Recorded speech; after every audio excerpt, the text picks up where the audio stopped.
En pleno 2018, es probablemente trillado hablar de VIH y SIDA. Quizá la población más joven está cansada de escuchar en muchas partes lo importante que es cuidarnos y lo importante que es tener relaciones sexuales con protección. Sin embargo, somos esta misma población la que ha encendido las alertas de todas las autoridades y de todo un país. Es que resulta preocupante que en los últimos 7 años en nuestro país las cifras de casos de VIH hayan aumentado en un 96%, superando a toda Latinoamérica e incluso a África. En 2010, los casos detectados fueron de 2.968. Ya para 2017, los casos constatados fueron de 5.816. Todo esto según cifras del Ministerio de Salud. Los grupos etarios más de alto riesgo es de la edad entre 15 y 29 años. ¿Qué quiere decir esto? Que la mayoría de casos se concentran entre estas edades. Muchos conocemos lo que quiere decir VIH y SIDA, virus de inmunodeficiencia humana y síndrome de inmunodeficiencia adquirida respectivamente. Lo que no es tan renombrado es la diferencia entre ambas. Por su parte, el VIH es el virus que ataca el sistema inmunitario, el patógeno que se contagia por los fluidos corporales mediante vías como por ejemplo las relaciones sexuales sin protección. Por su parte, el SIDA es la etapa final del contagio del VIH. En conclusión, podríamos decir que el SIDA es una condición evitable. Esto con el debido uso y un temprano tratamiento de medicamentos que ayudan a disminuir las cargas virales del VIH en nuestro cuerpo. Es decir, la copia del VIH por cada mililitro de sangre en nuestro organismo. Lo que sí es conocido lamentablemente desde que se descubrió el VIH a eso de los años 80 son un sinnúmero de mitos y verdades que rondan en esta enfermedad, los prejuicios y el peso social que significa tener VIH. En sus inicios, el VIH era una condena a muerte. Una persona que era diagnosticada con VIH solamente tenía un panorama de muerte.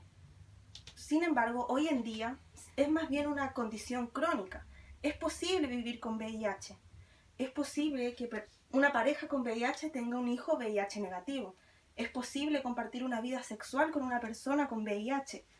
En muchas sociedades, incluyendo la nuestra, se han derribado mitos como por ejemplo, si besas a una persona con VIH, te contagias. Si abrazas a una persona con VIH, te contagias. Si compartes el cepillo de dientes con una persona con VIH, te contagias de VIH. Como dije, hoy en día sabemos que esto es falso. Todo esto se ha dado gracias al desarrollo de medicamentos antirretrovirales. A grosso modo, un medicamento antirretroviral es un fármaco que ayuda en el tratamiento de retrovirus, como lo es el VIH. Bueno, como dije, el desarrollo del antirretroviral ha significado una enorme cantidad de ventajas, pero por otro lado, lamentablemente, hemos sido nosotros mismos, los jóvenes y la población en general, quienes hemos dado paso a que se desarrolle una desventaja, lo que es que el VIH sea una condición crónica. Y esto es gracias a la irresponsabilidad que tenemos. Los jóvenes hemos bajado la alerta a lo que significa contagiarse con VIH. Hay sexo sin protección, no nos hacemos chequeos médicos, y con esto me refiero a hacerse exámenes que determinen si soy portador o no del virus. Y peor aún, tenemos la falsa creencia de que el virus no me va a atacar a mí, de que soy inmune a él. Y ojo, el VIH no discrimina, no conoce sexo, no conoce preferencias sexuales, no conoce clase social. Puede tocarme a mí. Entonces, ¿qué tenemos? El VIH es un tema de autocuidado, pero también de cuidado colectivo. Según las mismas cifras del Ministerio de Salud, se estima que alrededor de 40.000 chilenos no sabe que tiene VIH y por lo tanto no sabe que es portador del virus. Entonces, ¿qué tenemos aquí? No es necesario que yo sea una persona promiscua, como muchos creen, para contagiarme de VIH. Basta que mi única pareja sexual sea portador del virus sin saberlo para yo entrar en riesgo. O sea, basta que mi única pareja sexual esté dentro de estos 40.000 chilenos que no sabe que está contagiado, para yo también entrar en juego a contagiarme. En el marco de esto, hace algún tiempo leí en internet un artículo que decía Ruleta rusa del VIH. Probablemente sin este título el artículo no hubiese llamado mi atención. Como dije en mis inicios, el VIH es un tema muy tratado, pero sí lo hizo. Entonces, ruleta rusa del VIH, ¿en qué consistía? Jóvenes se ponían en contacto mediante la plataforma social denominada jchat.cl. Se reunían físicamente luego de ponerse en contacto y uno de ellos era portador del VIH. No se lo decía a los demás, por lo tanto no sabían quién era. Entonces el juego era como esto, una ruleta rusa, en donde contra el VIH era un suceso completamente azaroso.